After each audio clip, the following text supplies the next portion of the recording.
गुढीपाडवा, उगादी, विशू, बैसाखी एक सण आणि बरीच नावे. वसंत ऋतूची सुरुवात मराठी आणि कोकणी लोकांच्या नवीन वर्षाची सुरुवात देखील आज होते आणि हा दिवस 3.5 मुहूर्तापैकी एक मुहूर्तसुद्धा मानला जातो. त्यामुळे आजच्या दिवशी नवीन वस्तू खरेदी, नवीन कामाची सुरुवात आणि सुवर्ण खरेदी केली जाते. महाराष्ट्र, कर्नाटक आणि आंध्र प्रदेशमध्ये पाडवा किंवा उगादीनंतर रब्बी पिकांच्या कापणीला सुरुवात होते. फक्त महाराष्ट्र नव्हे, भारत नव्हे तर जगभरात हा वसंत ऋतू वेगवेगळ्या पद्धतीने साजरा केला जातो.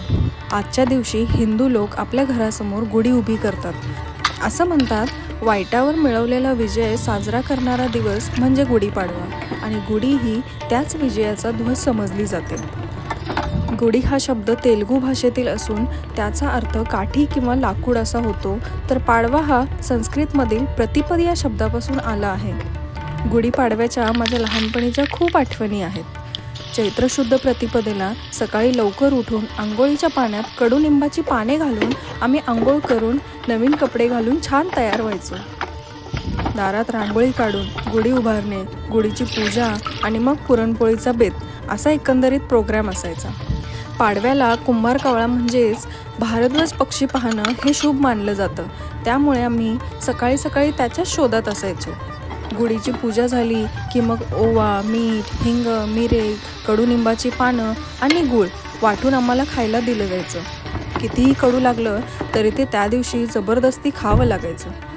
शरीराला थंडावा मिळावा म्हणून कडुनिंब आंघोळीच्या पाण्यात घालतात, तर पचनक्रिया नीट व्हावी, पित्तनाश व्हावा, त्वचारोग कमी व्हावे म्हणून त्याची पाने चावून खाल्ली जातात. एकंदरीतच कडुनिंब औषधी वनस्पती आहे हे यातून समजून येतं. आजकालच्या धकाधकीच्या जीवनात घरापासून लांब मोठ्या सिटीमध्ये राहून नोकरी, घर दोन्ही सांभाळत मदतीला दुसरं कोणी नसताना आपले सण थाटामाटात साजरे करायला वेळ आणि उत्साह दोन्ही कुठेतरी कमी पडत.